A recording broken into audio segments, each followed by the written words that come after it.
আল্লাহ আমার রব, এই রবি আমার সব, দামে দামে তন মনে তারি অনুভব।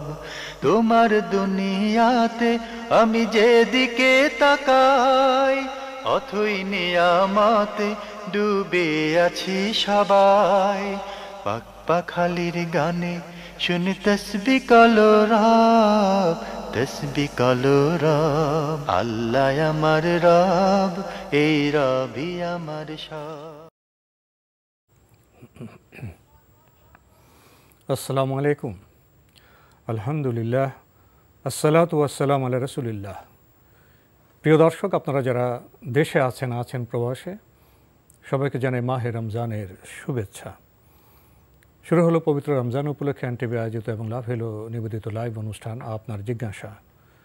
আপনাদের সাথে আছি আমি জয়নুল আবেদিন আজাদ, আর আপনাদের মনে জায়গা প্রশ্নের জিজ্ঞাসার সরাসরি জবাব দিচ্ছেন বিশিষ্ট আলেম ডক্টর মোহাম্মদ সাইফুল্লাহ। আসসালামু আলাইকুম ওয়া রাহমাতুল্লাহি ওয়া বারাকাতুহু।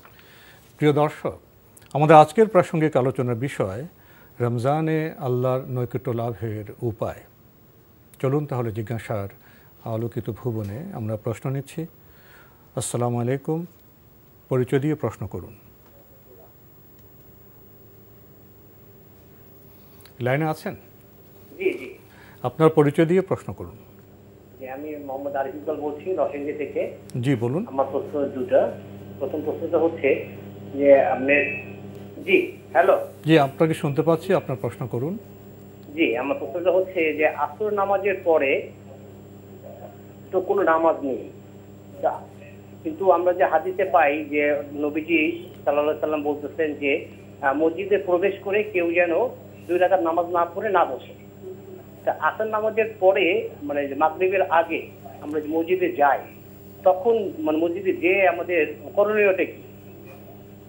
আমরা আজানের আগে আগে মসজিদে পৌঁছাচ্ছি বা আজানের 10-15 যে মিনিট আগে আপনার মসজিদে প্রশ্নটি যাই। আমরা পেয়েছি, আপনার দ্বিতীয় প্রশ্নটি করুন। আর দ্বিতীয় প্রশ্নটা হচ্ছে যে আমাদের যে মানে হানাফি মাযহাব, মানে আবু হানিফা, জি, উনি বাকি যে 4 মাযহাবের যে, জি জি দ্বিতীয় প্রশ্নটা হচ্ছে যে আপনি যে হানাফি মাযহাবের যে ইমাম আবু হানিফা, জি আর বাকি যে 4 মাযহাব আছেন, এই 3 মাযহাবের যে ইমামগুলো আছেন, এই ইমামগুলো নাকি শিক্ষক ছিলেন উনি। হ্যাঁ, ইনি মনে করেন যে এটা কতটুকু মানে সত্যতা, আর হচ্ছে যে উনি 100 বার আল্লাহ তাআলাকে স্বপ্ন দেখেছেন এবং 100 বার স্বপ্ন দেখার পর 101 বারে উনি নাকি একটা দোয়া দিয়েছেন আল্লাহর কাছ থেকে। হ্যাঁ, এই দোয়াটা সম্বন্ধে আমার জানা নাই, আমি জানি না এই দোয়াটা আসলে এটা সত্যতা বা এটা আসলে কতটুকু গ্রহণযোগ্যতা, এটা জানার জন্য আমি ফোন করেছি। ধন্যবাদ আপনাকে। আপনার প্রথম প্রশ্ন, আপনি জেনেছেন যে আসর নামাজের পরে কোনো সালাত নেই, আবার নবী সাল্লাল্লাহু আলাইহি ওয়াসাল্লাম বলেছেন মসজিদে প্রবেশ করলেই 2 রাকাত দাখলুল মসজিদ পড়তে হবে, তো এটা কেমন? ধন্যবাদ আপনাকে। আসরের সালাতের পরে কোনো সালাত নেই বা নামাজ নেই, এ বক্তব্য শুদ্ধ নয়। প্রথম কথা, আসরের সালাতের পরে আপনি যদি মসজিদে প্রবেশ করেন, আপনি তাহিয়াতুল মসজিদ পড়তে পারবেন। আসরের সালাতের পরে যদি আপনি সালাতুল জানাজা এসে যায়, তাহলে সালাতুল জানাজা পড়তে পারবেন। সুতরাং আসরের সালাতের পরে সালাত নেই, এ বক্তব্য শুদ্ধ নয়। যিনি মসজিদে প্রবেশ করবেন আসরের সালাতের পরে তাহিয়াতুল মসজিদ 2 রাকাত পড়ে মসজিদে বসবেন, এটাই বিশুদ্ধ বক্তব্য। সহিহ মুসলিমের রাওয়ায়াতের মধ্যে এসেছে রাসূলুল্লাহ সাল্লাল্লাহু আলাইহি ওয়াসাল্লাম আসরের সালাতের পর রাসূলুল্লাহ সাল্লাল্লাহু আলাইহি ওয়াসাল্লাম 2 রাকাত সুন্নত নামাজ পড়তেন।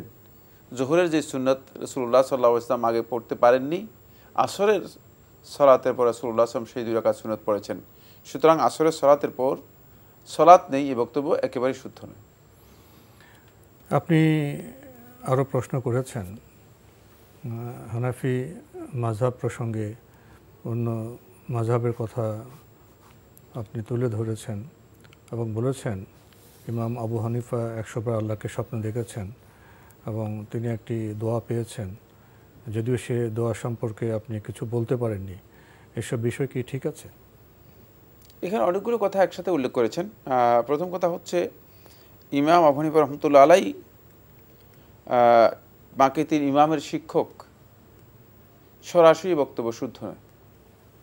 তবে ইমাম আবু হানিফা রহমতুল্লাহ ছাত্র ইমাম মুহাম্মদ হাসান আশ-শাইবানী রাহিমাহুল্লাহ তাআলা এবং ইমাম শাফি রহমতুল্লাহ একসাথে ছিলেন। ইমাম শাফি রহমতুল্লাহ আলাইহি তার কাছে হাদিস নিয়েছেন এবং ইমাম শাফি থেকে তিনি উপকৃত হয়েছেন। ইমাম মুহাম্মদ হাসান শাইবানী রাহিমাহুল্লাহ তাআলা ইমাম মালিক রহমতুল্লাহর কাছে পড়েছেন। সুতরাং ইমাম মালিক রহমতুল্লাহের মানে শিক্ষক অথবা ইমাম আহমদ ইবনে হাম্বল রহমতুল্লাহ সরাসরি শিক্ষক, এ কথা সঠিক নয়। কিন্তু মানে তারা সবাই পরস্পর থেকে উপকৃত হয়েছেন, কারণ সবাই তো তখনকার আলেমদের কাছ থেকেই, সবার কাছ থেকেই মানে জ্ঞান নিয়েছেন, কোনো সন্দেহ নেই। মানে এই কথার অর্থ, শিক্ষক যদি বলা হয় থাকে, শিক্ষক হওয়ার অর্থ এই নয় যে মানে শিক্ষক থেকে ছাত্র সবসময় ছোট হয়ে যাবে। অনেক সময় দেখা যায় যে ছাত্র অনেক উপরে, ছাত্র অনেক উপরে চলে গেছে, শিক্ষক মানে শুধু শিক্ষকই ছিলেন। তো এই জন্য মানে শিক্ষক আর ছাত্র এই কথা বলে মানে অনেক বেশি কিছু বোঝানো হবে, এই ব্যাপারটি এমন নয়। কারণ ইমাম আহমদ ইবনে হাম্বল রহমতুল্লাহ আলাইহি সবার শেষে এসেছেন, 241 হিজরি মারা গিয়েছেন, কিন্তু 10 লক্ষ অর্থাৎ 1 মিলিয়ন হাদিসের হাফেজ ছিলেন, যেটি মানে এর আগে মানে কোনো ইমাম এই মর্যাদা লাভ করতে পারেননি। 10 লক্ষ তিনি হাদিসের হাফেজ ছিলেন, আহলে হাদিসগণ এটা উল্লেখ করেছেন। তাহলে বোঝা যাচ্ছে যে তিনি কত বিশাল হাদিসের মানে জ্ঞান এবং সম্ভার তার কাছে ছিল। এরপরে অনেকগুলো কথা বলেছেন। ইমাম রাহিমাহুল্লাহ তাআলা কি 100 বার আল্লাহ রাব্বুল আলামিনকে দেখেছেন, আর 101 বারে কি তিনি একটা দোয়া আল্লাহ রাব্বুল আলামিনের কাছ থেকে নিয়েছেন? এই কথাগুলো একেবারেই অবান্তর। ইমাম রহমতুল্লাহর জীবনীতে সহিহ কোনো বর্ণনার মাধ্যমে এটি সাব্যস্ত হয়নি। এটা কোসাস যারা গল্পকার আছে তারা এই ধরনের বক্তব্য আবিষ্কার করেছেন। ইমাম রহমতুল্লাহের ছাত্রদের মধ্যে কেউ বর্ণনা করেননি, কারণ যারা ইমাম রহমতুল্লাহকে দেখেছেন, কাছে ছিলেন, তারা যদি কেউ বর্ণনা করতো তাহলে হয়তো বিষয়টা অনেকটা বিশ্বাসের কাছে। সুতরাং যাদের সাথে ইমামের সাক্ষাৎ ঘটেছে, যাদের সময় ইমাম রহমতুল্লাহ ছিলেন, তাদের কারো কাছ থেকে এই ধরনের কোনো বক্তব্য কোথাও উল্লেখ করা হয়নি। বহু মানে ইমাম রহমতুল্লাহ মৃত্যুর অনেক পরে কিছু কোসাস গল্পকার এই বিষয়গুলো তৈরি করে ইমাম রহমতুল্লাহের নামে তার জীবনীতে চালু করে দিয়েছেন। সুতরাং এগুলো একেবারে ভিত্তিহীন বক্তব্যের মতো। আমরা জানলাম বিষয়গুলো সম্পর্কে। প্রিয় দর্শক, প্রশ্ন নিচ্ছে। আসসালামু আলাইকুম, পরিচয় দিয়ে প্রশ্ন করুন। হুজুর ভালো আছেন? আলহামদুলিল্লাহ। জি, কথা বলছি মোহাম্মদ জাফর পালোয়ান, কাকচিড়া বাজার থেকে, জেলা বরগুনা। জি বলুন। আমি জানতে চাচ্ছি, মসজিদ যদি দূরে হয় তাহলে বাসায় বসে নামাজ, তারাবি নামাজ পড়া যাবে কিনা এবং বসে পড়া যাবে কিনা, এবং বাসায় বসে পড়তে গেলে কয় রাকাত পড়তে হবে, এটা আমি জানতে চাই হুজুর। ধন্যবাদ আপনাকে। জি ধন্যবাদ। প্রশ্ন তো পেয়েছেন? প্রশ্ন পেয়েছি। মসজিদ যদি দূরে হয় তাহলে বাসায় পড়া যাবে কিনা? হ্যাঁ, যদি ওজর থাকে মসজিদে যেতে পারছেন না তাহলে আপনি বাসায় পড়তে পারবেন, কোনো সন্দেহ নেই। কারণ তারাবিহের সালাত এটি নফল বা সুন্নত সালাত, সেক্ষেত্রে আপনি বাসায় একাকিও পড়তে পারবেন। কিন্তু আপনি ইশার সালাত আদায় করতে হবে আপনাকে জামাতে। এখন দূর বলতে কি বোঝায়? আপেক্ষিক। এই বিষয়টি আপনাকে অবশ্যই জানতে হবে। মানে এখানেই আমাদের শয়তানের কবলিত হওয়ার সম্ভাবনা আছে। এটা শয়তানের একটা প্রজেক্টের মতো। মানে শয়তান যখন আমাদের মধ্যে এই কথা আনবে যে মসজিদ তো দূরে, তোমার যেতে সমস্যা, তখনই আমি দেখবো যে মসজিদ অনেক দূরে হয়ে গেছে, অথচ বাজার কিন্তু দূরে, অনেক দূরে, 2 কিলোমিটার 3 কিলোমিটার হেঁটে মানুষ বাজারে যায়, এতে কোনো সমস্যা হয় না। শুধুমাত্র মসজিদ হয়তো হাঁটলে 5 মিনিট বা 10 মিনিট সময় লাগবে, এটা মসজিদ দূরে হয়ে গেছে। যাই হোক, মানে এটা আপনার জন্য বলছি না, সকলের জন্যই বক্তব্য। তারপরে যে বিষয়টি সেটা হচ্ছে, যদি ঘরে পড়েন তাহলে আপনি 2 রাকাত করে যতটুকু পারেন ততটুকু পড়তে পারবেন, ঘরে আপনি পড়তে পারেন। ঘরে বসে পড়ার চেয়ে দাঁড়িয়ে পড়া হলেও উত্তম। যিনি সামর্থ্য রাখেন তিনি দাঁড়িয়ে পড়বেন, বসে পড়বেন না। আর কত রাকাত পড়বেন? 2 রাকাত করে যতটুকু পারেন পড়তে পারবেন। আমাদের আজকের প্রাসঙ্গিক আলোচনার বিষয় রমজানে আল্লাহর নৈকট্য লাভের উপায়, এ বিষয়ে কিছু বলবেন? ধন্যবাদ আপনাকে। রমাদান মাসে আল্লাহ সুবহানাহু ওয়া তাআলার নৈকট্য লাভের উপায়। রমাদান মাস মানে পুরাটাই আল্লাহ রাব্বুল আলামিনের নৈকট্য লাভের মাধ্যম। কারণ রমাদানের দিনগুলো আল্লাহ রাব্বুল আলামিনের সন্তুষ্টির জন্য সিয়াম পালন করতে হয়, আর রমাদানের রাতে রয়েছে আল্লাহ রাব্বুল আলামিনের সন্তুষ্টির জন্য আল্লাহর বান্দাগণ কিয়াম রমাদান অর্থাৎ সালাতুত তারাবিহ আদায় করবে। সুতরাং দুটি আল্লাহ রাব্বুল আলামিনের নৈকট্য লাভের একেবারেই নিবিড় কাজ, যার মাধ্যমে একজন বান্দা আল্লাহ রাব্বুল আলামিনের নৈকট্য লাভ করতে পারবে এবং আল্লাহ রাব্বুল আলামিনের কাছাকাছি পৌঁছতে সক্ষম হবে। আমরা মৌলিক যেই বিষয়গুলো এখানে দৃষ্টি আকর্ষণ করব, প্রথম হচ্ছে আল্লাহ সুবহানাহু ওয়া তাআলার নৈকট্য লাভ করার জন্য আল্লাহ রাব্বুল আলামিনের ভালোবাসা নিজের অন্তরের মধ্যে জাগ্রত করতে হবে। আর সে ভালোবাসা জাগ্রত করতে হলে প্রথমেই আল্লাহর বান্দাকে আল্লাহ তাআলার কাছে তওবা করে ফিরে আসতে হবে। রমাদান সেই উদাত্ত আহ্বান জানাচ্ছে।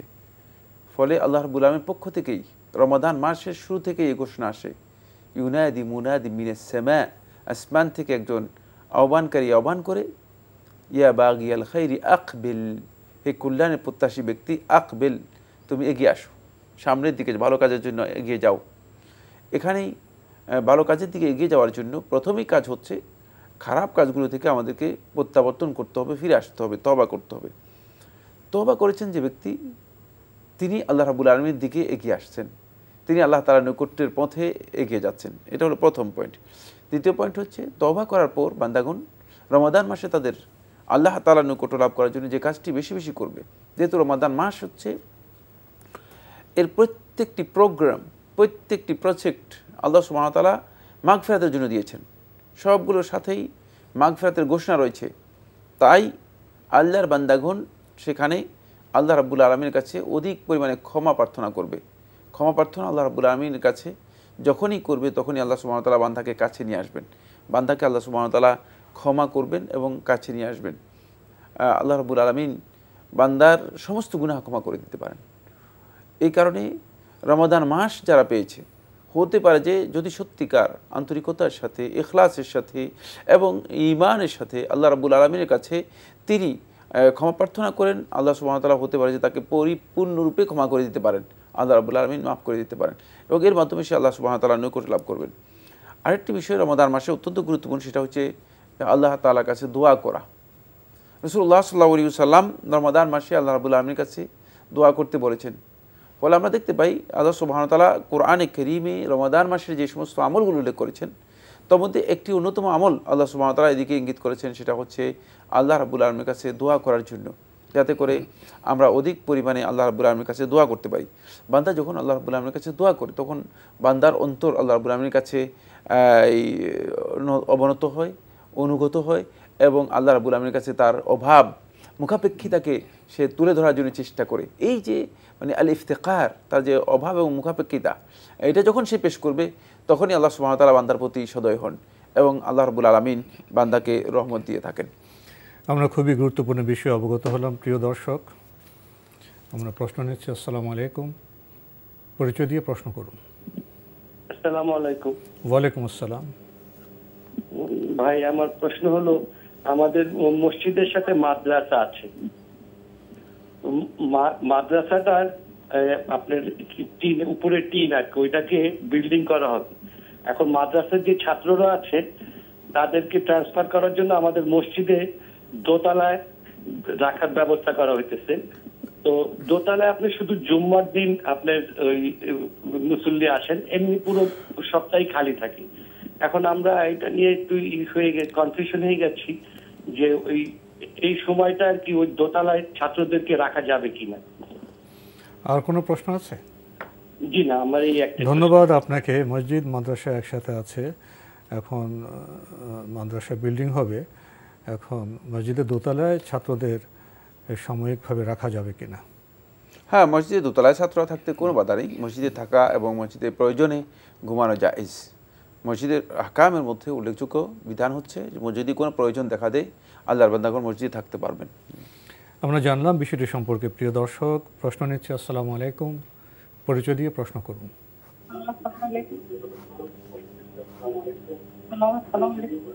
লাইনে আছেন? হ্যালো, আমরা আপনাকে শুনতে পাচ্ছি। ওয়ালাইকুম আসসালাম, পরিচয় দিয়ে প্রশ্ন করুন। আমরা আপনাকে শুনতে পাচ্ছি, আপনার পরিচয় দিয়ে প্রশ্ন করুন। হুজুর, আমার দুইটা প্রশ্ন ছিল। তো একটা হলো, আমার 7.5 ভরের উপরে কিছু গোল্ড আছে, তো প্রতি বছর আমি জাকাত দিতে বলি, কিন্তু আমার হাজবেন্ড দেয়। তো উনি বলে যে আমি দিচ্ছি, তোমাকে কেন আলাদা করে দিতে হবে, মানে আমি দেই না, উনিই দেয়। এটা একটা মানে এটা আমার হবে কিনা জাকাতটা দেওয়া, এটা জানতে চাচ্ছি। আপনার গহনার জাকাত আপনার স্বামী দেন, তাই না? জি জি জি। আপনার গহনা আছে 7.5 ভরি, তো? না না, তার উপরে স্যার। 7.5 উপর, ঠিক আছে। আর কোনো প্রশ্ন আছে? জি জি জি। আর একটা প্রশ্ন হলো, আমার ব্যাংকে, ইসলামী ব্যাংকে একটা টিপিএস আছে, মানে এফডিআর করা আছে 5 লাখ টাকা, আজকে 2 বছর যাবত। তো ওইটার মানে কত টাকা আমাকে জাকাত দিতে হবে? 5 লাখ টাকা ক বছর মেয়াদে আছে? 3 বছর মেয়াদি, কিন্তু 2 বছর হলো না। আচ্ছা, এখন জাকাত কীভাবে দেবেন, এই তো? জি জি জি। ধন্যবাদ আপনাকে। ওনার 7.5 ভরির বেশি গহনা আছে, স্বামী জাকাত দেন, এ তো হবে কিনা? হ্যাঁ, জাকাত আদায় হয়ে যাবে। আপনার স্বামী যদি আপনার পক্ষ থেকে জাকাত আদায় করে দেন, জাকাত আদায় হয়ে যাবে। কিন্তু সম্পদ যেহেতু আপনি মালিক, জাকাত আপনাকেই বের করা উচিত। সেক্ষেত্রে যদি স্বামী আপনার উপর ইহসান করেন, অনুগ্রহ করেন, সেটা করতে পারেন। জি। ইসলামী ব্যাংকে ওনার ডিপিএস আছে 5 লাখ টাকা, 3 বছর মেয়াদে, এর জাকাত কি হবে? হ্যাঁ, 3 বছর যখন কমপ্লিট হবে তখন আপনি মূলধন সহ যে লাভ পাবেন, পরিপূর্ণ টাকার একসাথে জাকাত বের করবেন। পরিপূর্ণ টাকার একসাথে জাকাত বের করবেন, হিসাব করছে 2.5% হিসেবে। প্রিয় দর্শক, আমরা জাকাত সম্পর্কে প্রায় প্রশ্ন পেয়ে থাকি। মুসলিম হিসেবে তো আমাদের জাকাত হিসেব করতে হবে। নগদ ইসলামিক MFS অ্যাকাউন্টে আছে জাকাত ক্যালকুলেটর, যার মাধ্যমে নিজেই নিজের জাকাতের হিসেব সহজেই বের করতে পারবেন। আমরা প্রশ্ন নিচ্ছি। আসসালামু আলাইকুম প্রিয় দর্শক, পরিচয় দিয়ে প্রশ্ন করুন। আসসালামু আলাইকুম। ওয়ালাইকুম আসসালাম। ভালো আছেন আপনারা? আলহামদুলিল্লাহ। আলহামদুলিল্লাহ। আমার 2টা প্রশ্ন। একটা হচ্ছে যে আমরা সাধারণত তারাবি পড়ি, কিন্তু তারাবি নামাজের ভিতরে যে সমস্ত ওয়াজিবগুলো আছে সেই ওয়াজিবগুলো ঠিক মতো মানা হয় না।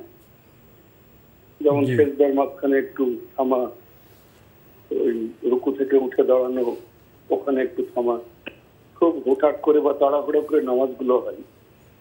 আলহামদুলিল্লাহ, আমার প্রশ্ন হলো যে এরকম তারাবি যদি আমি আপগ্রেড করে বাসায় পড়ি, আমার তারাবি হবে কিনা, এবং যে সমস্ত ওয়াজিবের কারণে নামাজ নষ্ট হয়, আমি যদি মসজিদে না যে সেই সমস্ত ওয়াজিবের কারণে বাসায় নামাজ পড়ি, আমার নামাজ হবে কিনা। আরেকটি প্রশ্ন, সেটা হলো 52.5 তোলা রূপার দাম হচ্ছে মনে করেন বর্তমান বাজার রেটে 55 বা 60,000 টাকা।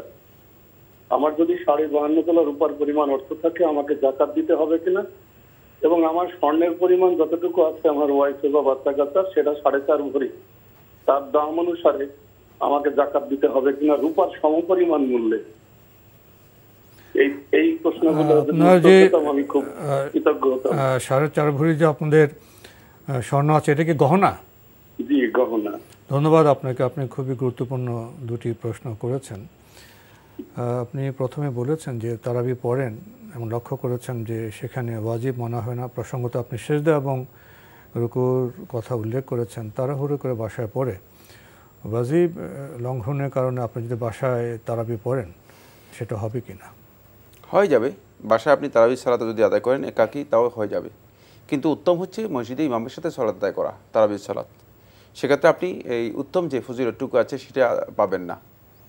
আর ইমামের সাথে আদায় করলে আপনি সারা রাত জেগে যেই মানে নফল সালাত আদায় করা যে ফজিলত রয়েছে সেই ফজিলত পেতেন, সেটাও আপনি পাবেন না, সেটাও পাবেন না। কিন্তু আপনি আপনার সালাত হয়ে যাবে। জি। এর উনি ওজোর পেশ করছেন যে ওয়াজিব লঙ্ঘন হয়। ওয়াজিব লঙ্ঘন হয় মানে এটা তো ওজোর, কিন্তু ওজোরটা আসলে কতটুকু সঠিক কি এটা তো আমার জানা নেই। জি। আরেকটি প্রশ্ন করেছেন, 52.5 তোলা রূপার মূল্য হয় 60,000, তো এই পরিমাণ অর্থ ওনার থাকলে কি ওনাকে জাকাত দিতে হবে? হ্যাঁ, 52.5 তোলা, 52.5 তোলার কাছাকাছি বা বেশি, সেটা হলো 595 গ্রাম। 595 গ্রাম রূপা যদি আপনার মানে এর সম পরিমাণ অর্থ টাকা যদি আপনার কাছে 1 বছর পরিপূর্ণরূপে অলসভাবে আপনার কাছে জমা থেকে যায়, সেটা আপনাকে অবশ্যই জাকাত আদায় করতে হবে। জাকাত, এটাই বিশুদ্ধ বক্তব্য, এটাই বিশুদ্ধ বক্তব্য। ওনাদের 4 ভরির মতো গহনা আছে স্বর্ণের, এর জাকাত হবে না? 4.5 ভরি, 4.5 ভরি, 7.5 ভরি পর্যন্ত, অর্থাৎ 85 গ্রাম পর্যন্ত আপনার জাকাত আসবে না। 85 গ্রাম হলে জাকাত আসবে, 85 গ্রামের নিচে হলে জাকাত আসবে না। আমরা জানলাম বিষয়গুলি সম্পর্কে। প্রিয় দর্শক, প্রশ্ন নিচ্ছি। আসসালামু আলাইকুম, পরিচয় দিয়ে প্রশ্ন করুন। জি, আসসালামু আলাইকুম। ওয়ালাইকুম আসসালাম। আমি মির্জা আমিনুল ইসলাম বেগ বলছিলাম, বড় মগবাজার থেকে। জি, বলুন। আমার 2টি প্রশ্ন। প্রথম প্রশ্ন, ইলেকট্রিক ব্যাট দিয়ে মশা মারা যাবে কি না? দ্বিতীয় প্রশ্ন, জি, যে প্রথম স্ত্রী থাকা অবস্থায় যদি দ্বিতীয় স্ত্রী গ্রহণ করতে হয়, তাহলে প্রথম স্ত্রীর অনুমতি লাগবে কিনা, ইসলাম কি বলে? ধন্যবাদ আপনাকে। প্রথম প্রশ্ন, ইলেকট্রিক ব্যাট দিয়ে কি মশা মারা যাবে? হ্যাঁ, ইলেকট্রিক ব্যাট দিয়ে যদি আপনি মশা মারতে পারেন, না জায়েজ নয়। মশা যদি আপনার কষ্ট দেয় তাহলে আপনি অবশ্যই মশা মারতে পারবেন, সেটা যে কোনো প্রক্রিয়া মারা জায়েজ, অসুবিধা নেই। জি। দ্বিতীয় প্রশ্ন, ওনার প্রথম স্ত্রী থাকা অবস্থায় কি বিয়ে করতে হলে অনুমতি নিতে হবে? না, বিয়ে করার জন্য দ্বিতীয় স্ত্রীর অনুমতির প্রয়োজন নেই। বিয়ে করার জন্য দ্বিতীয় স্ত্রীর অনুমতির প্রয়োজন নেই, কিন্তু বিয়ে অবশ্যই সেটা বিয়ে হতে হবে, ইসলামী শরিয়া যেটাকে বিয়ে বলে সেই বিয়ে হতে হবে। হ্যাঁ, আমরা প্রশ্ন নিচ্ছি। আসসালামু আলাইকুম, পরিচয় দিয়ে প্রশ্ন করুন। হ্যালো, আসসালামু আলাইকুম। ওয়ালাইকুম আসসালাম রাহমাতুল্লাহি ওয়া বারাকাতুহু। হুজুর, আপনার পরিচয় দিন, কোথা থেকে কে বলছেন? আমি নওগাঁ থেকে বলছি। কে বলছেন? আমি আশরাফুল ইসলাম। জি, আপনার প্রশ্ন করুন। আমি প্রশ্ন করতেছি যে এই যে আমাদের এই যে বিভিন্ন মাযহাব নিয়ে যে মৌলভী সাহেবরা যে আমাদের বিভ্রান্ত সাধারণ মানুষকে ফেলে দিচ্ছে, এর থেকে পরিত্রাণ পাওয়ার উপায়টা কি? আর কোনো প্রশ্ন আছে? হ্যাঁ, প্রশ্ন আছে হুজুর, বলুন।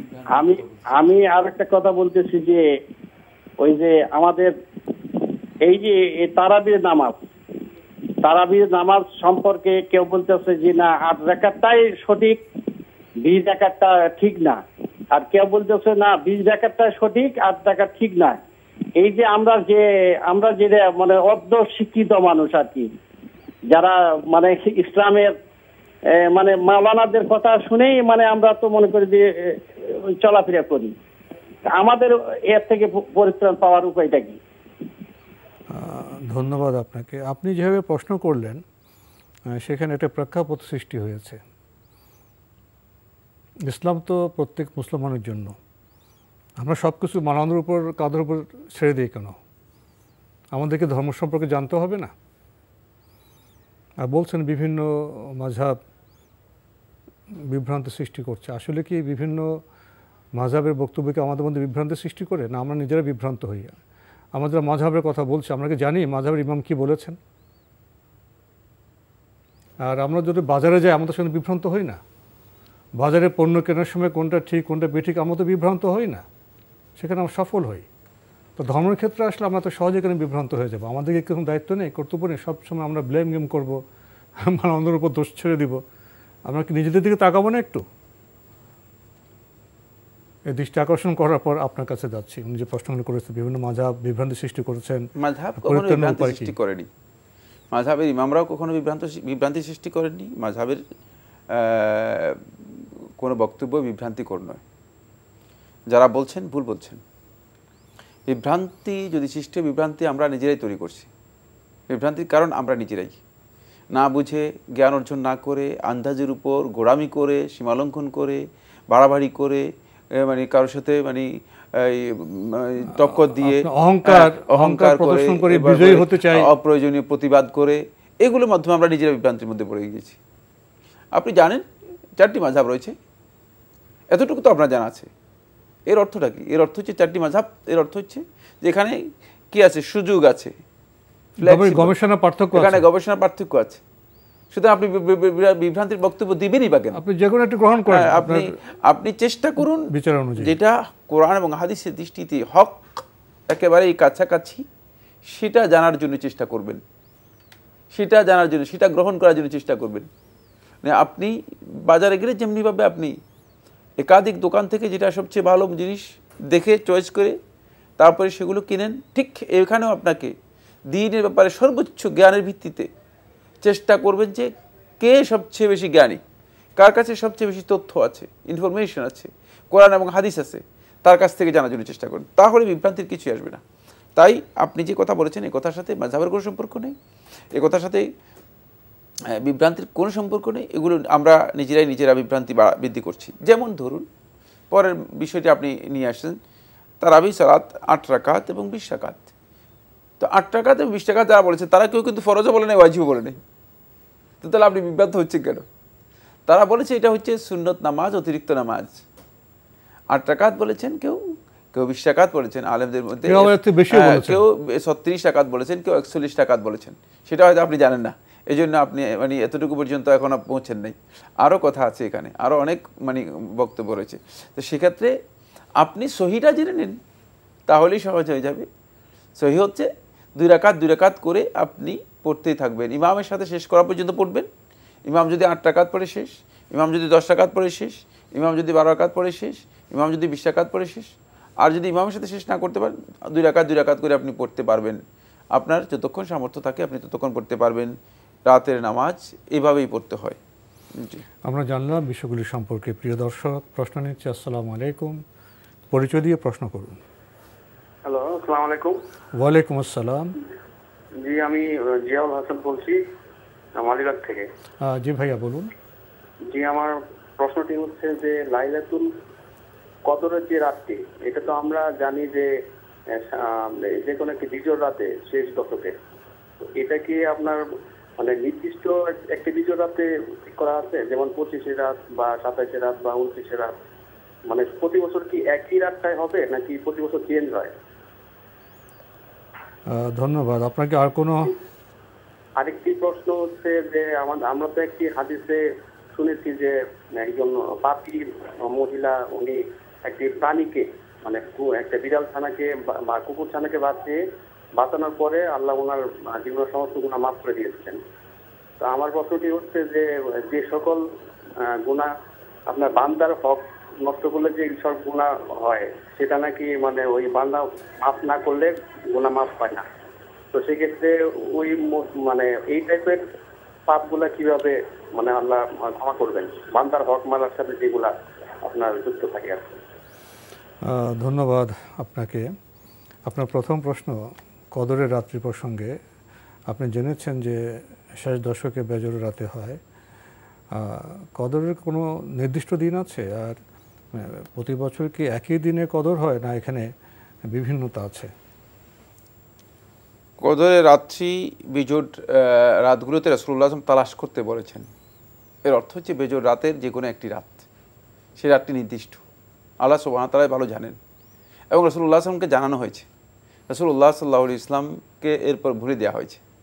সুতরাং বোঝাই যাচ্ছে যে কদরের রাত্রি নির্দিষ্ট এবং সেই রাতটি কোনটি আমরা জানি না, সেই রাতটি কোনটি রাসূলুল্লাহ সাল্লাল্লাহু আলাইহি জানতেন, কিন্তু রাসূল সাল্লামকে ভুলে দেওয়া হয়েছে। রাসূলুল্লাহ সাল্লাল্লাহু আলাইহি পরে নির্দিষ্ট করেননি। তবে রাসূলুল্লাহ সাল্লাল্লাহু আলাইহি ওয়াসাল্লাম বিভিন্ন আলামত, সিম্বল উল্লেখ করেছেন, যে সিম্বল দিয়ে আমরা এই কদর রাতকে আইডেন্টিফাই করতে পারবো, বের করার মতো সুযোগ আছে। এটা একটি রাত, এটা এক বছর 21-এর রাত, আরেক বছর 23-এর রাত, আরেক বছর 27-এর রাত, এই ধরনের হবে।